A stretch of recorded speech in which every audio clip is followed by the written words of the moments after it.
makikilala mo talaga ang isang tao pagdating sa pera. Marami magkaibigan, nagkatrayduran dahil sa pera.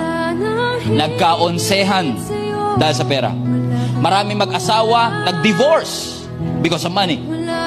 Maraming churches bumagsak because of money.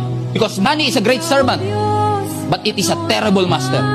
Gusto mong sundin ang sistema ng mundo na magpakahirap ka para magkaroon ka ng pera para lang mabili mo yung mga bagay na gusto mong bilhin para ma-impress yung mga taong hindi mo naman gusto? Sige.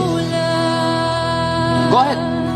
Pero kapag pumunta ka at napunta ka sa sitwasyon kung saan kahit pera mo wala nang magagawa, pag nagkaroon ka ng sakit na kahit pera mo hindi kayang gamutin, at pag nagkaroon ka ng kalungkutan na kahit pera mo hindi ka kayang pasayahin, at pagkaroon ka ng troubled heart na kahit pera mo hindi kayang ayusin, you will start to realize that life is not just about money.